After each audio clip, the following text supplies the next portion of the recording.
Catching up with Sarah and Ginny, fueled by laughter and insights aplenty. Curiosity, connection, and learning that sticks. Real talk, real lives with practical tips. Welcome to Catching Up with Sarah and Ginny. Come on in. Welcome to another episode of Catching Up with Sarah and Ginny. Hello, Sarah. Hello, Ginny. Fabulous to see you. It is fabulous to see you, and I really did think I heard seagulls in the background, which would not be... I mean, you live somewhere where there are seagulls, aren't there? No, there were seagulls in the background. What I was surprised about was that my mic was obviously picking up the seagulls so you could hear them, and I didn't actually hear them. But then, you see, now we're not even started the podcast, but then it could be that you were hearing something that I just had blocked out and didn't notice, because I hear it all the time. Yes. And because you're in the belly button of the country, you may instantly pick up the seagulls, whereas I'm so used to them that I'm trying to block them out. So, See, I'm hankering back to my childhood, Sarah, when we used to go for days out to Whitby, and the seagulls were Nice. there, and the fish and chips and the ice cream. So maybe I was just going back to, back to my childhood. So it's a bit like when you put the shell to your ear and you hear the sea. Yeah. And actually reflecting them back on the seagulls with the fish and chips and the ice cream. If you were here in St Ives, we do have a bit of an issue with the seagulls with the ice cream, whipping off just there from behind you and eating your ice cream and eating your fish and chips. So there you go. When I've been to Whitby more recently, they now have signs that say, if the seagulls steal your food, we will not replace it. I'm like, oh, right. That's okay. That's what they say there now. Yeah. Fab. Oh, I love this, Sarah. I love that we've already got into seagullism. Don't think that's a word, but there you go. And whether you can hear them or not hear them, and what you block out as well. That's quite interesting. It is, isn't it? Yeah. And also what we're used to becomes, do you call it white noise? I don't know. What we're used to. Yeah, it does. Yeah. Fades into the background. It does, doesn't it? Which often, actually, just thinking about that, because I was supporting some schools yesterday with some sensory regulation, looking at a sensory regulation toolbox yesterday. Yeah. And we talked a bit about their wonderful zones of regulation displays that classes have, and actually how they become a bit like wallpaper. That you can have these wonderful displays, you can have these wonderful toolkits, but they're on the wall somewhere. And unless we're interacting with them on a regular basis, unless we're moving something on them, unless we're changing something and bringing our learners' attentions to it, it becomes like wallpaper. And I think that's the background, becomes the background noise or the white noise. Yes, interestingly, I was talking to a colleague of mine who'd been to visit another school, and they had seen an interactive zones of regulation, and they were like, it was amazing because it was part of what the children did. It was optional, whether they interacted with it, but there was that interaction. And interestingly, they were saying the school they went to had, we're really going off piece here, but they had no actual displays on the walls. Every display, Sarah, was a whiteboard that had things written on. So they had a maths whiteboard, an English whiteboard. So it was all being done in real time. Yeah, designed to be interactive. That's quite an interesting concept, because I do think that we need to be a bit more, a bit smarter with things, because I think with the way we always talk about the technology moving so quickly and the way that things are moving so quickly, actually, we want to be able to reflect that sometimes in the environment, not make it fast paced and too busy, but make it responsive to the choices our learners make, to the changes in interest, to capturing what's happening now and celebrating that learning. So I love that.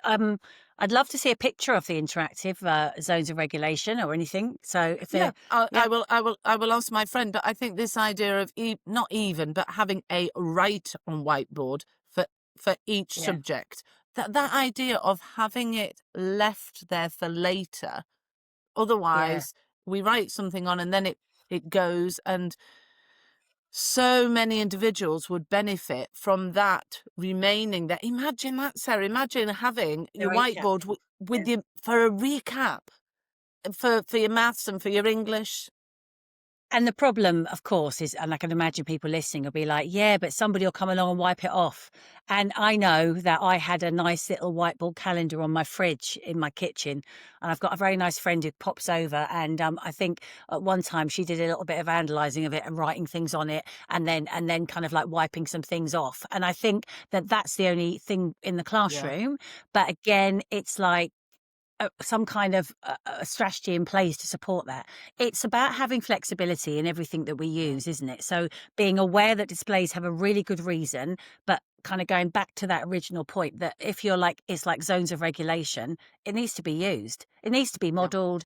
It needs to be adapted and supportive in every situation. Any of, when we're talking about how we're feeling, when we're modeling or looking at something within a story, or what happened there, and how did they resolve that problem, or when they were feeling that way. I think that's the point, isn't it? It's about, Mm. I think, the modeling stuff, the modeling and the recapping, we can't do enough of. And that's all the science of everything, all the theories that are Mm. coming out, all the research is around that importance of seeing things and having that walkthrough of stuff. I think we did an episode, didn't we, recently about we were talking about body doubling, and actually, the things around having someone walk through something with you is Yeah. really, really key to the Yeah. future learning. And I'm thinking about what you're saying about writing on whiteboards and it being potentially Mm. rubbed off. And I think it's an interesting one to have a go at, because also Mm. Yeah, having children writing on the whiteboard as well, or not having a whiteboard and yeah, having bits of yeah, sugar paper. Let's go back yeah. to that. People write on it. Do they Be, still have sugar paper? yeah, Does we that do. still come Yeah. in the classroom? Well, but often many of the bits are, I don't know quite, they seem chewed or Yeah, the faded. edges. But Yeah, yeah, faded. but imagine if the teacher, the TA, the Yeah. children have done some work and then it gets put on the wall Mm. to And recap. to recap on another day. I just think there is so much scope, isn't there? There's there's so much scope, and actually that is, and I know that a lot of people that are listening will probably thinking, "Well, we do that already," because there's Mm, lots of things around, mm. particularly around the development of writing, where people Yes, use these kind of yes, things which would they add to as they go as they go through a topic, or yes, explore a theme or explore something, and yes, they add the writing to it, so that working walls and yes. work in progress. And I think it's about looking at how we can take that across everything that we're Yeah. doing. And actually, Ginny, you made a good point there, because I immediately put a barrier up to that idea without even Uh, realizing. Just mm, thinking when you were saying about having the whiteboards and having those things that we could contribute to, I put, oh, well, they might get rubbed off, or, oh, well, because I know that's something that mm, somebody might say, yeah. but it's flipping that and being like, wow, we might get some of our learners that don't mark make or don't want to contribute to something actually contributing. And how can we make that a part of what we're doing? So we Yeah. incorporate it into the kind of learning that's happening in that situation. Wow. There we Do you go. know what? Completely.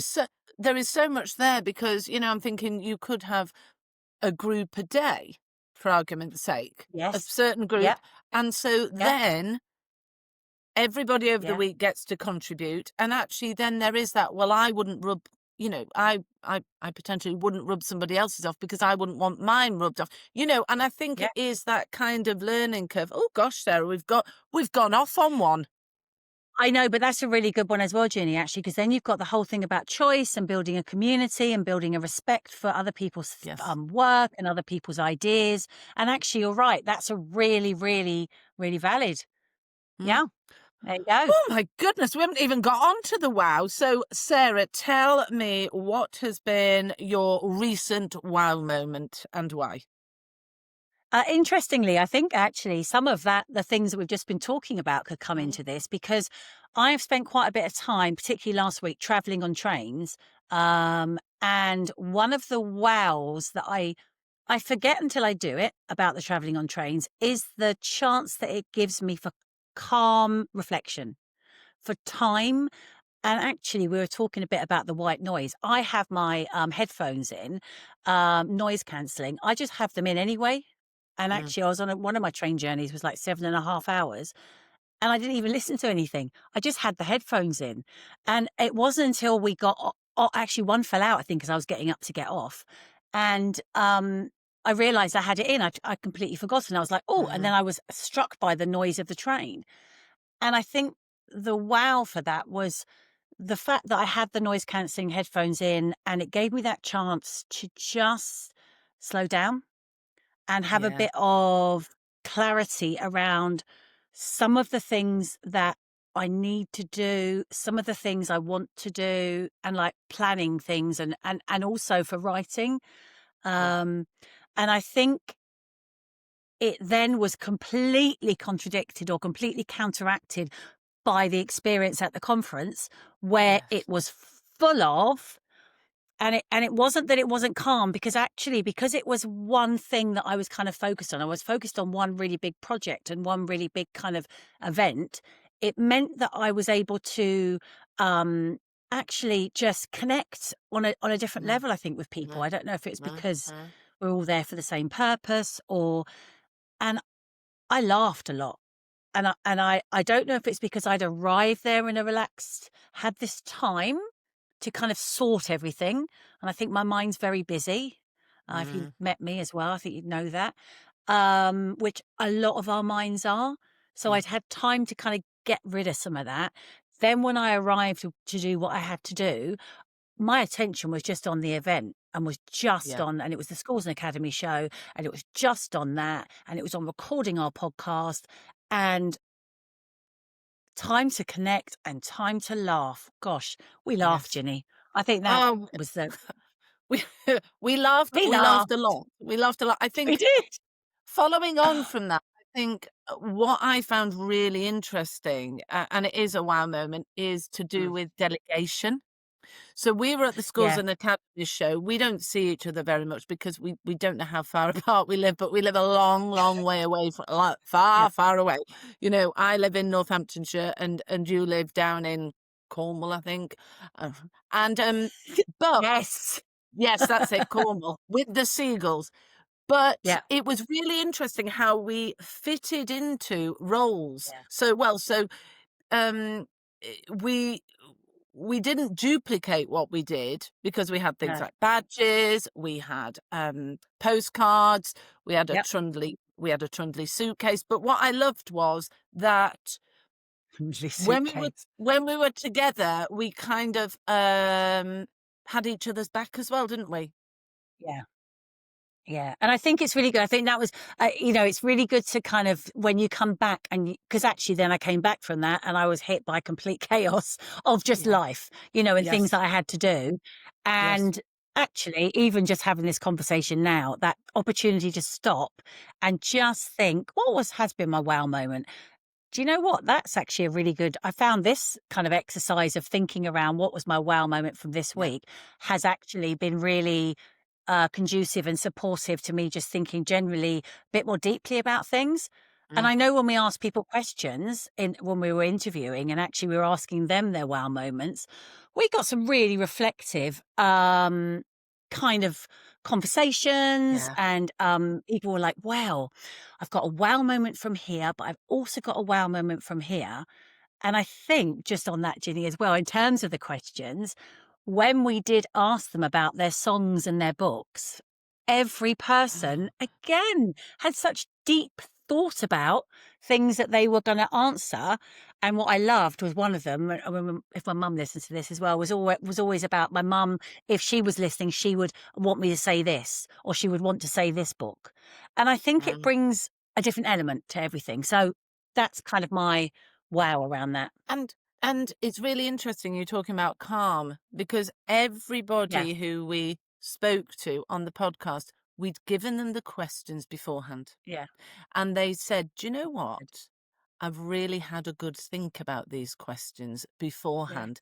And I'm sure if we had given them the questions 2 minutes yeah. before, they wouldn't have had that time to kind of reflect on how they were going to answer. And it was really lovely that people were like, right, I've been having a right good think about this, and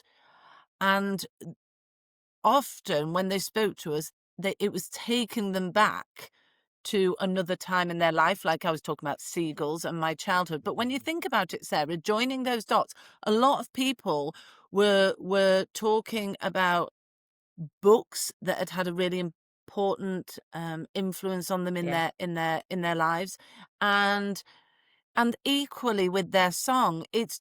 I found the whole thing wowie. The fact Yeah. that Amazing. we had the speakers from the show giving their time to talk to us and Yeah. being so human with us. It was And all being, very yeah. humbling. Yeah, and also having actually thought about things in such detail, Yeah, and we had some, and I think not one person that we had speak to. So we had some people from right across a really broad yeah. range of education, of kind of business, of media, of everything. I mean, we had Dr. Hilary Jones at the end, our final guest, who Oh, again was really kind of, well, I've really thought about these yeah, questions, and when we first made some of the questions up, we had that kind of thing, well, were these okay? Are they going to be? yeah, But we were just trying to have quite simple ideas that we wanted people to think about in a way but would give us a bit of them an opportunity to open up about yeah. themselves. So not be Yes, too lead them down a certain way or yeah, ask certain questions that might trip them up. And I think around that as well, just when you were saying, it leads so nicely back into education in the classroom because we gave them the questions beforehand, yeah, and it didn't mean that they could kind of crib the answers and cheat or do no, anything around. It gave them a chance to think deeper, to yeah, think more deeply about what they wanted to say. And I think that's such a good thing for us to yeah, consider when we're thinking about our classroom. Actually, we've talked a lot about scaffolding for those learners that kind of have kind of more complex needs around learning or additional learning needs. Often I hear people say, well, if we do that universally for everyone, that kind of scaffolding, it'll make it too easy for those more able learners.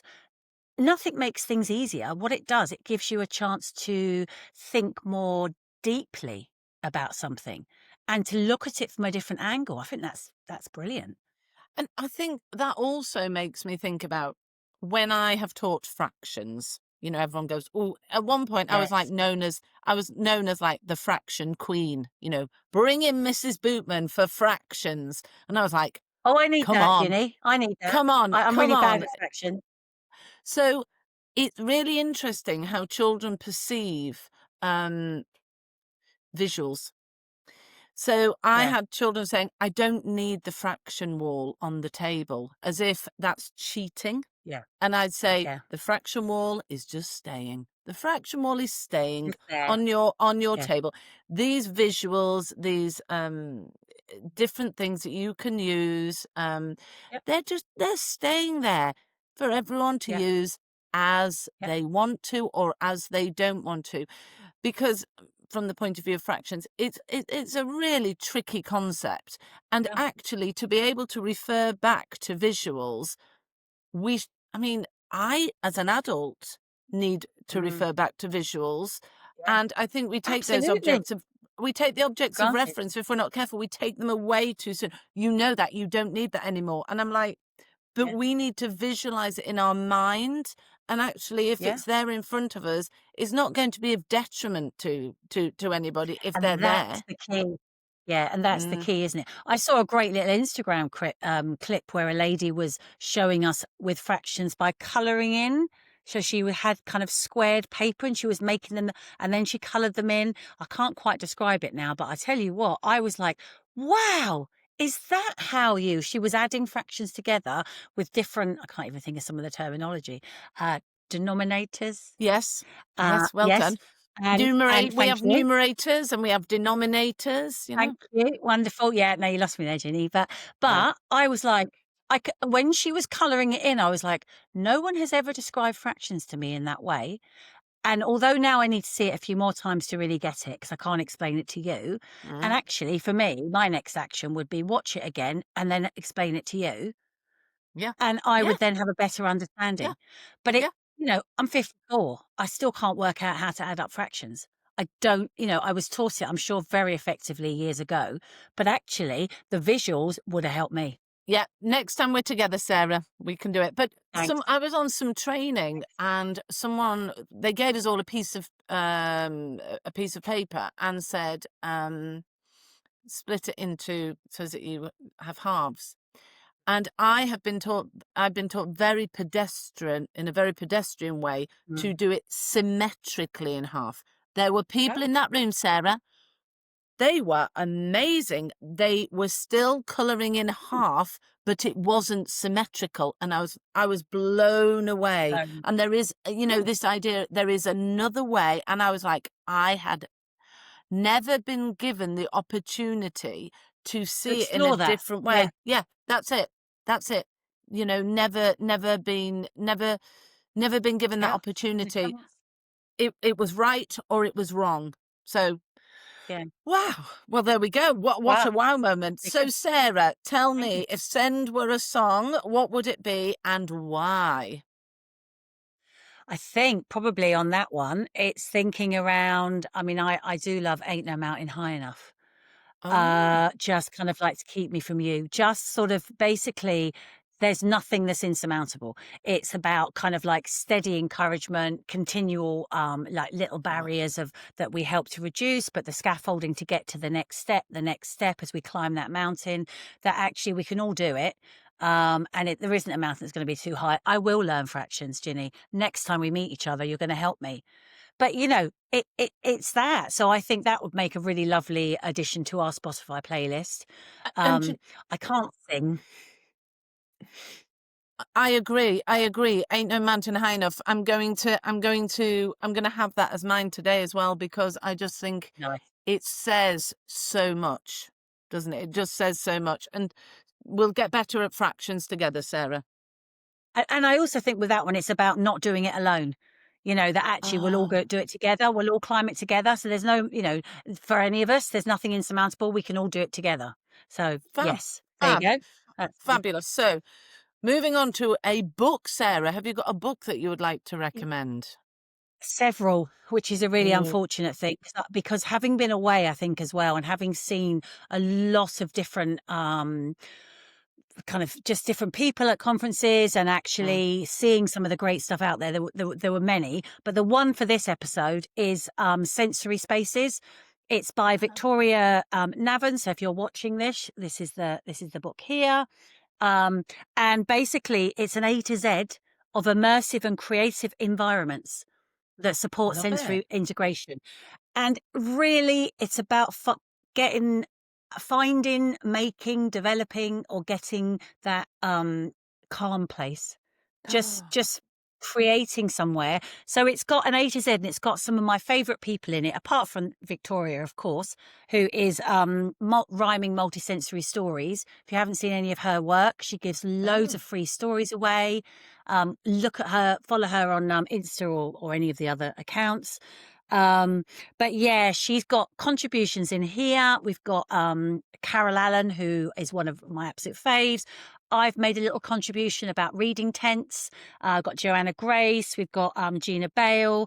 We've got Gwen McCormack as well. There's some really oh. kind of really important people who are within this kind of writing within this environment as well about that importance of how we find those spaces of calm and how we use those Love spaces that. of calm to support and encourage learning. So yeah, no, this is a really, and it's a lovely book you can dip into. So like B is for beach shelters or baths. So you've got some really lovely, and I like the beach shelters one as well. It's just, again, I'm in Cornwall, but looking at what we can do with our beach shelters and windbreaks and creating those kind of fun and cozy I sensory love it. spaces. Tell me again, Victoria Navin, Navin.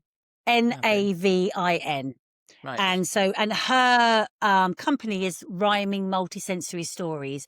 And I've worked with her for a long time, and she's amazing. So yeah, no, she's really, yeah, it's a really great little book again that you can just dip into each Uh, letter, which I right. always Sarah, like as well. yeah.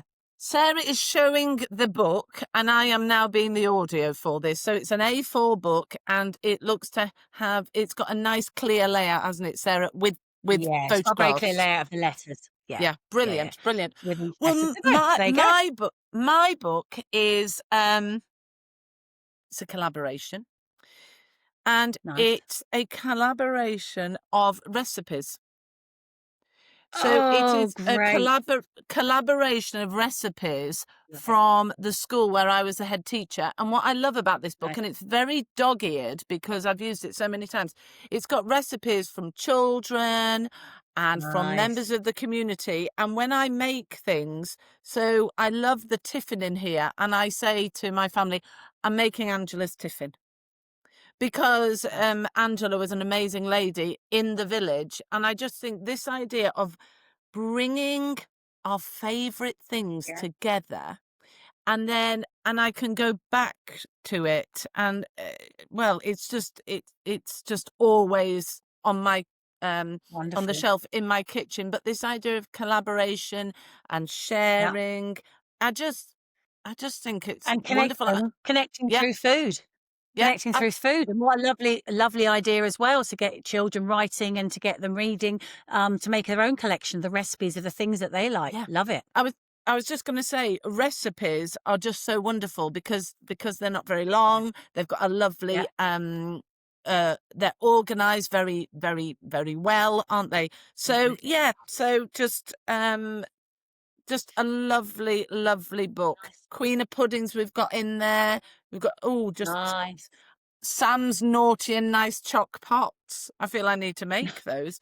But Nice. Nice. I love but some of that, Ginny. and Can we have it's that bringing. while you're teaching me fractions?